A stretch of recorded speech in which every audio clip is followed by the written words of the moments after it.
Hello, planet Earth. Welcome to my YouTube channel. We're at IDK, my BFF Jill 730. My BFF Jill 730. I'm Preston L. Young, wishing you warm salutations and congratulations as always. You've made your way to the Buffyngton Post. You are invited!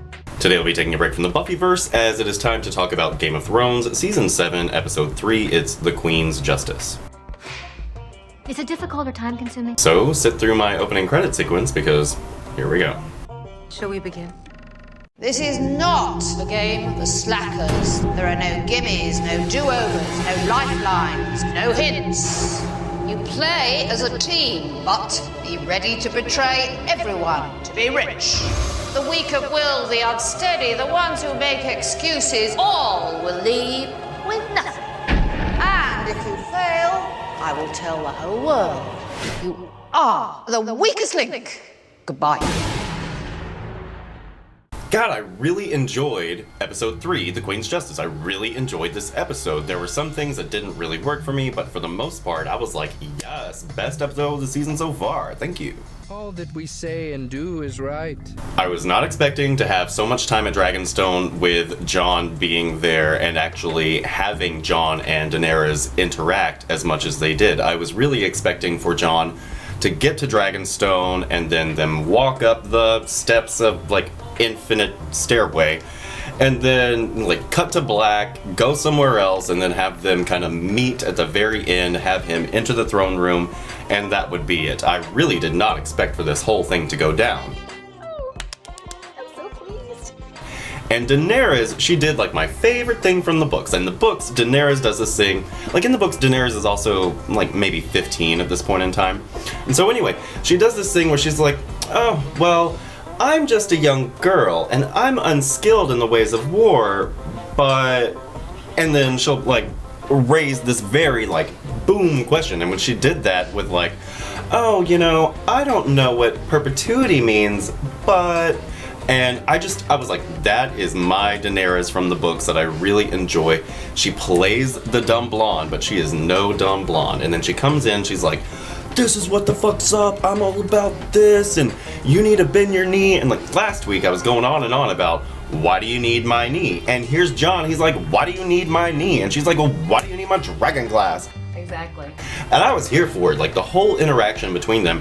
Some of it, like when she started talking about like everything that she's been through, I was like, you're not answering the question.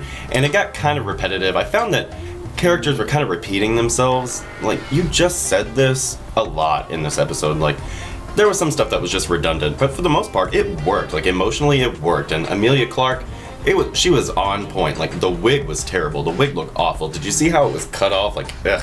It just looked so dumb. But for the most part, I really enjoyed everything that we got between Jon and Tyrion. I loved when Viserion, like, flew over, and it was hilarious how Jon and Davos, like, stop, drop, and roll, and everybody in Daenerys' camp is like, yeah, dragons, you know, they're around. There were so many, like, funny moments that I was not expecting to get. We finally get some good time with Tyrion, which I've been missing, and I've been kind of meaning to bring up the fact that Tyrion's not doing a whole, like, lot, but this episode totally made up for it. He knows Jon, sort of. I mean, he and Jon really didn't spend that much time together, and Jon in the books is only, like, what, like, 13, 15? Well, we're not in the books, so fuck the books, whatever. I don't know, I really enjoyed what we got at Dragonstone. I liked that, Jon and Daenerys were both kind of very like, I need this, you don't need this is what's going on. I like that Jon stood his ground. He said, I'm not going to bend my knee, but I do respect you, and I'm not going to blame you for what your father did, but at the same time, you can't expect me to uphold my ancestors' vows when, hello, I'm a bastard. Like, wake the fuck up.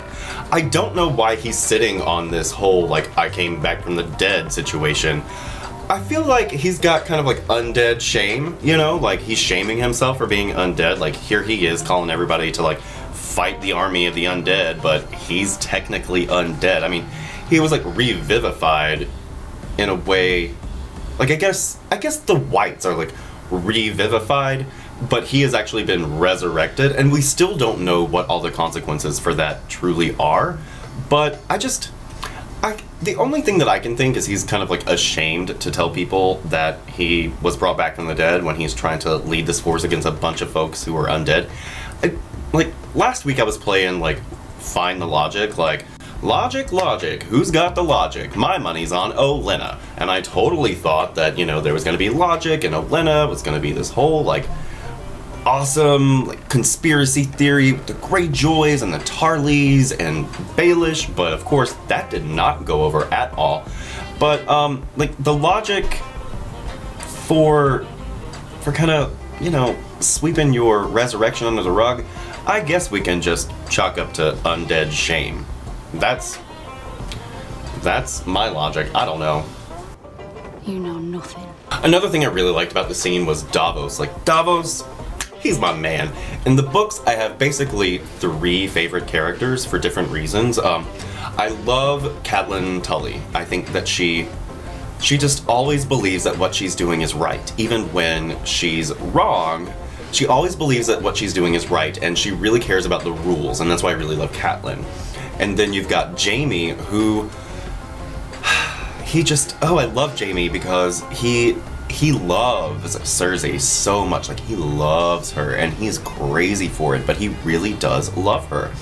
And he comes from this background of everyone hating him, and that comes into play as kind of him having to kind of allow for the hate. He kind of lets people just hate him. He lets them have this idea of him, and he doesn't really back away from it. But within the character, within what's going on in Jaime, he really does want to be seen as a good man because he feels, and eventually we, the audience, feel that he truly is a good man. He has morals and values and principles, and sure, he's in love with his sister, but you can't really help who you love. I mean, I know it's a whole thing, but anyway. And then there's Davos, who will always tell you the truth. Davos is the voice of reason. He is the angel and the devil on your shoulder. Like, you only ask Davos what he thinks if you really want to know, because Davos is just a good man, and I love what he does for Jon. He's like, this is Jon Snow, and I also have a lot to say. I love Davos. I miss his relationship with Shireen, which brings us to Melisandre and Varys. Melisandre and Varys, the little scene that they had together, again, it was kind of redundant. He was repeating himself. He said, oh, you're up here, and then he was like, oh, you're up here. And I'm like, dude, stop repeating yourself. But then I really like the idea that she was like, oh no, I'm gonna die here, and so are you. And Varys is just like, ah! Like, this is why I don't like witches, because you're always, like, talking about stuff that nobody understands, and it's all vague and scary. Like, I don't like witches. And so I don't understand what she's gonna go to Volantis for. Like, why not just lay low? I feel like they're gonna send her off to Volantis, and we're not gonna see what the heck she's actually doing in Volantis, and then she's just gonna come back, and stuff's gonna happen, and it's like, why did you even go to Volantis? I'm hoping that that's not the case, and that they'll do something, but this week I'm not looking for the fucking logic, you know what I'm saying? It's not going to happen. But I did enjoy the scene between Varys and Melisandre because of what she said about, like, I'm a witch! And then also what she said to Varys about him not being a commoner anymore and her not being a commoner anymore. And that was really like, ding! Varys is always talking about, oh, the common people. But it's like, dude, when's the last time you were a common person? First of all, he's a eunuch. He hasn't been common since he's 8. I know, like, sexual mutilation, not fair, but he doesn't have that primal, like, procreant urge that human beings have. And so he was a slave, and he's kind of beneath people, but he's never been a commoner. He doesn't have the same kind of desires and goals as your average Joe farmer peasant guy. You know what I'm saying? And so I like that Melisandre kind of put a spotlight on that. She was like, don't go calling us commoners, because we've ascended the ranks, guy. by way of our actions. Yes, me one with action. Action. And then up north we've got I want Sansa in charge of me. And you know, Sansa, she was going around, she was like, oh, put some leather on that. Let's get some more food stores. Let's get everybody on the same page in case everybody needs to come here because we've got the strongest castle. And I liked Sansa's ideas. I would say, like, maybe line the insides of the armor with fur instead of pulling leather on the outside, because, you know, leather gets all cracky and tight and shrinks when it gets wet, and so I don't understand the whole leather thing, but, like, maybe line the insides with fur. That would make a little bit of sense. I don't know. But we get this exchange between her and Peter, which, I mean, I don't know why Sansa hasn't thought before this that, like, you have to just be constantly present. You have to be constantly on your mental game. And this is something that we had from the trailer, like, fight every battle in your mind. I'm just over here like, Sansa, you really haven't thought about all this before? It seems like you've been fighting every battle in your mind for like 2 seasons at least now. But I did like this. I like the idea that Sansa was like, oh crap, I haven't really been thinking this through as thoroughly as I had previously thought myself to be. So I like that, and we got this reunion with Bran, and Bran, he's just so, like, not here with us. Bran, like, connect with me. And I get it, like, he's connected to everything, apparently. What are you doing? But, the moment where they actually embraced, I mean, think about Sansa. She has lost all of her siblings, with the exception of Jon, and now, whoop-de-doo, surprise, you haven't. I really like that for Sansa. It's got to be reaffirming that she's not the last Stark. I mean, sure, she's the Stark in power, and with Bran showing up, he ought to be, but him saying, "La-di-da, I'm the three-eyed raven, and it's confusing," and rather than actually try to fucking explain it to you, I'm gonna sit under this weirwood tree, blah, blah, blah, blah, blah. Like, it's all well and good, but for Sansa to actually have another person that understands, you know, maybe not her life, but her childhood, and then, whoop-de-doo, he understands her life. When he reveals to her, like, I know what happened to you in front of this tree that we're standing at right now, the look on her face was like, holy fuck.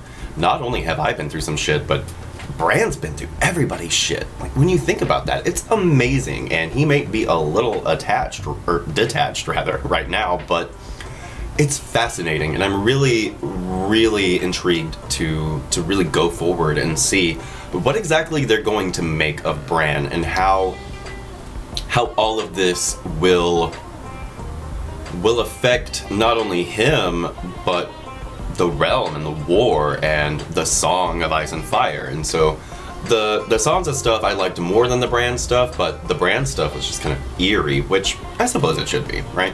Duh. And real quick, back to Daenerys, when she starts going in on everything that she's been through, her story, what she says about herself up to the whole, like, dragons situation, is Sansa's life. I spent my life in foreign lands. So many men have tried to kill me. I don't remember all their names. I have been sold like a brood mare. I've been shamed and betrayed, raped and defiled. Do you know what kept me standing through all those years in exile? Faith. Not in any gods. Not in myths and legends. In myself. Like, Sansa has pretty much gone through everything that Daenerys has gone through, and I really think that Sansa is our queen. I think that she will sit the Iron Throne, whether it be next to someone or not.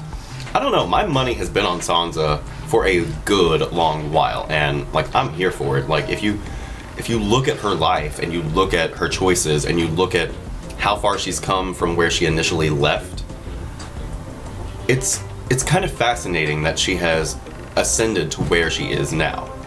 Power. I have it. They don't.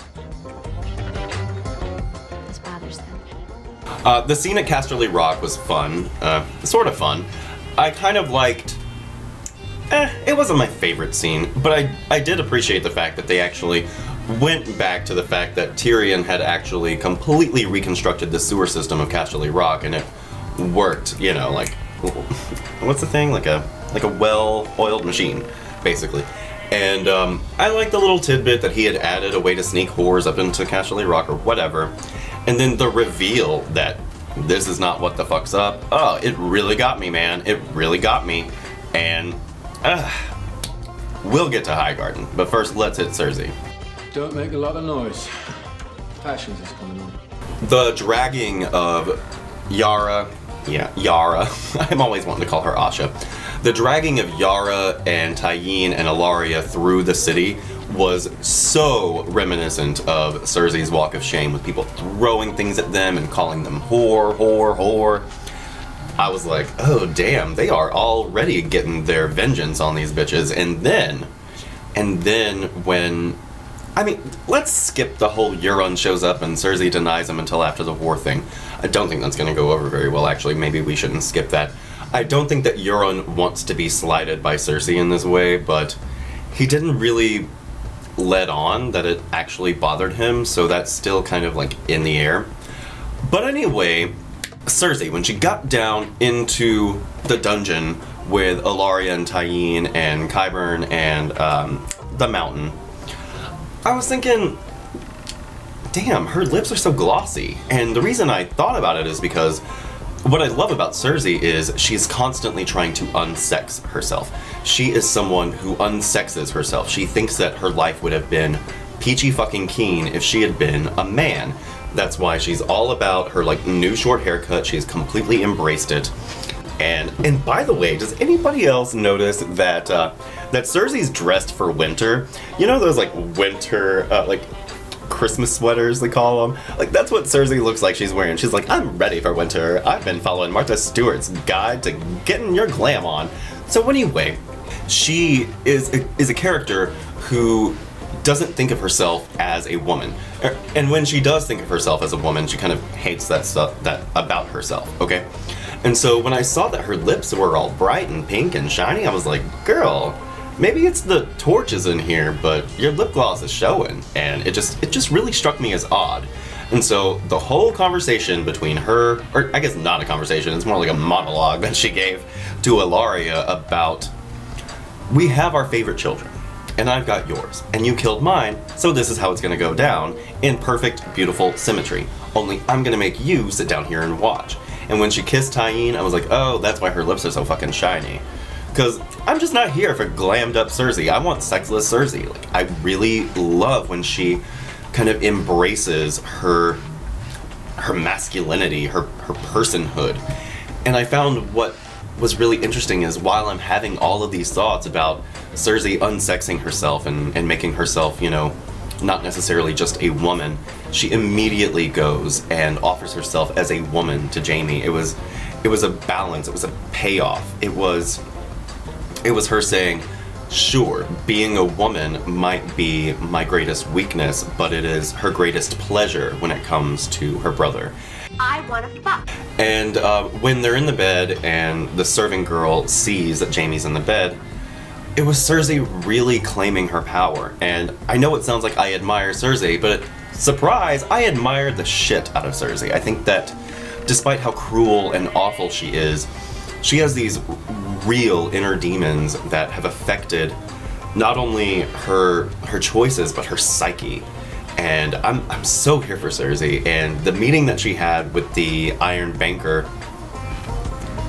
I was just like, dude, Cersei knows her way around a room. In the books, they try and make such this great thing about how she'll never be as smart and as tactful and as kind of practical as Tywin. But here, she is telling the Iron Bank everything they need to hear. The dance of capitalist superiority. The one thing that I kind of had a hard time believing was the idea that the Iron Bank of Braavos would have supported and or invested in the slave trade, because Braavos is actually built on the backs of slaves who escaped from old Valyria, and they built this city around the fact that, no, we're all free here. And so I do have a hard time believing that they would actually invest in the slave trade at all. But it's really neither here nor there. Again, we're not playing Where's the Logic this week on Game of Thrones because, hello, what logic? Darling, take a look around. There's a lot to see. There's a revolution going on outside that you are somewhat responsible for. So, at the Citadel, we've got Sam and Jorah, and I'm over here like, they just told you, like yesterday, that they were going to give you a day to get your affairs in order or whatever, and then we're going to ship you off to Old Valyria. And then, you know, Sam does the, ugh. And then they come in, I'm guessing the very next day, and Jorah's skin is like, Noxzema commercial good. And I'm just over here like, what? You did some extreme exfoliation and then put some cream on there and his skin's just like perfect, like he's ready to go down the runway?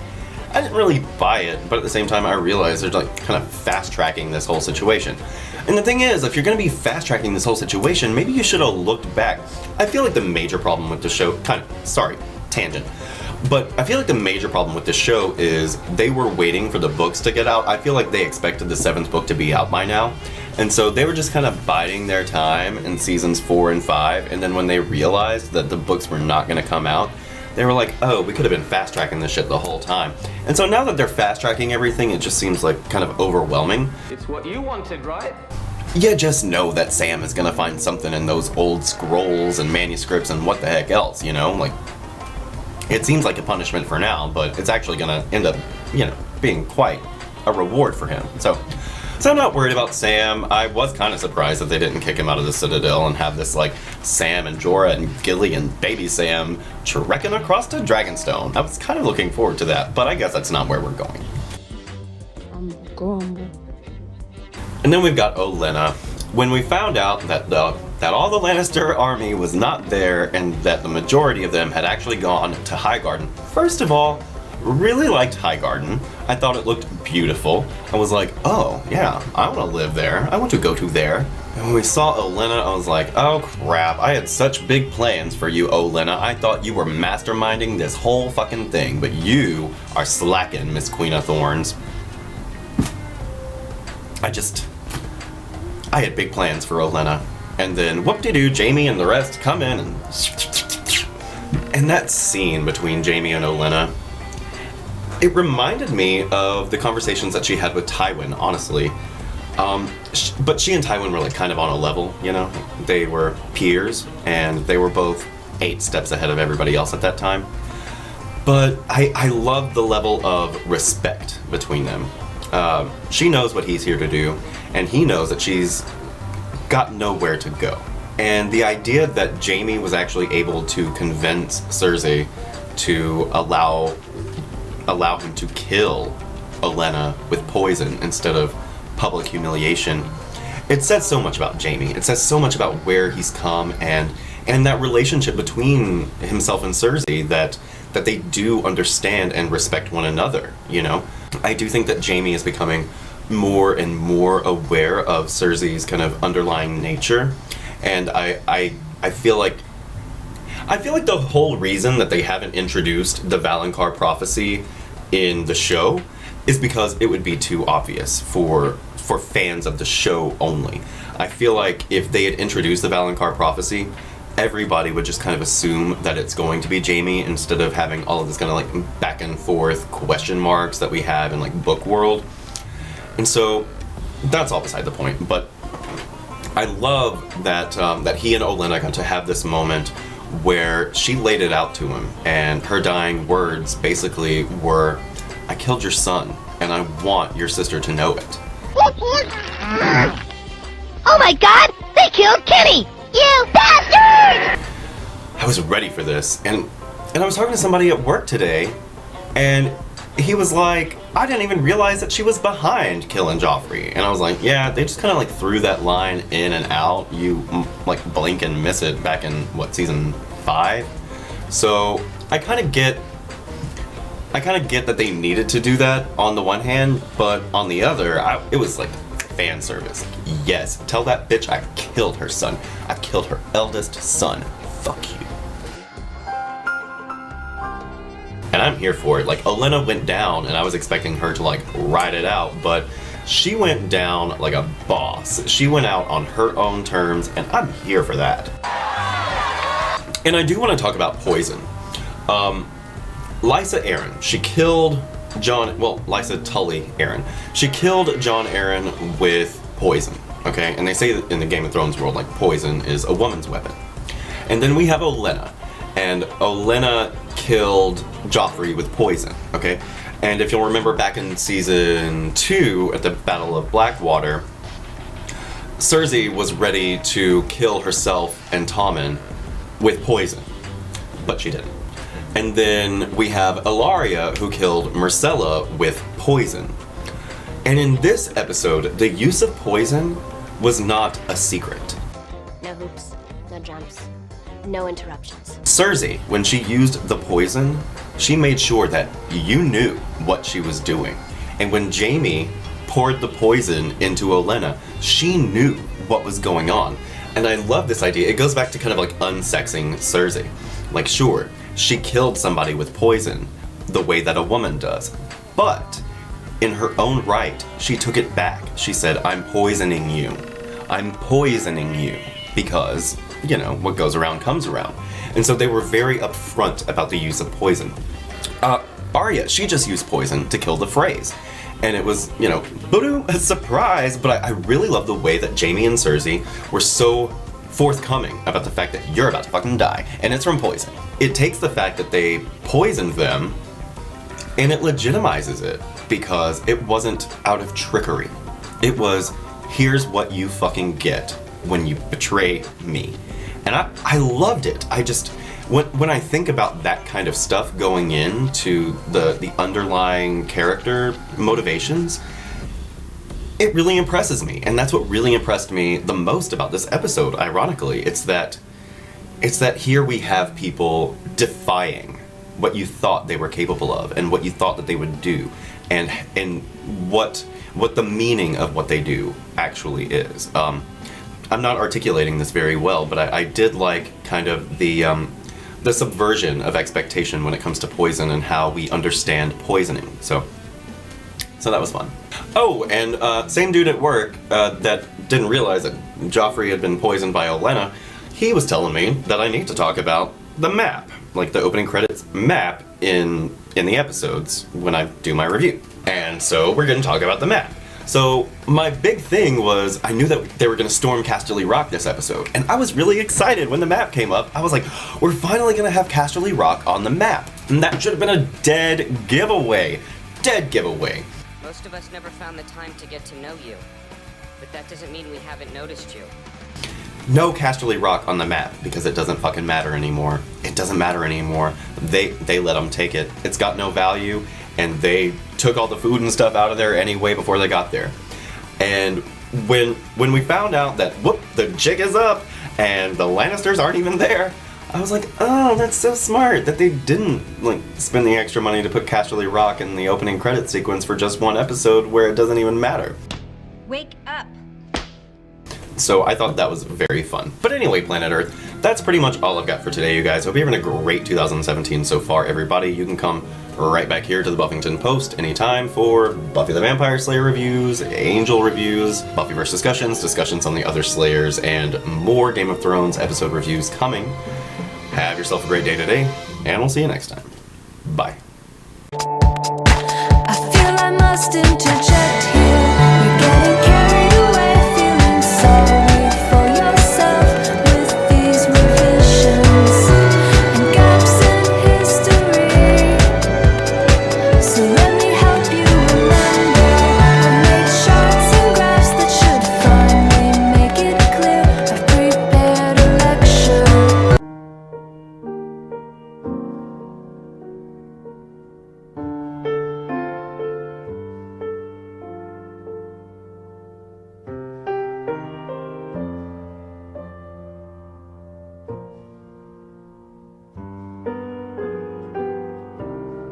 I'm sentimental, so I walk in the rain. I've got some habits even I can't explain.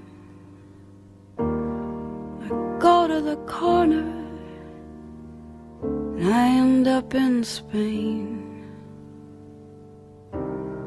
Why try to change me now? I sit and daydream. I got daydreams galore. Cigarette ashes, there they go on the floor. Go away weekends, leave my keys in the door. Why try to change me now?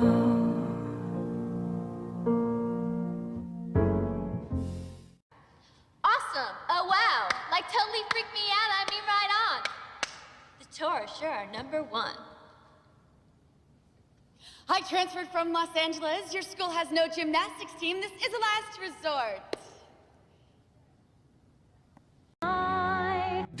My BFF Joe? 730.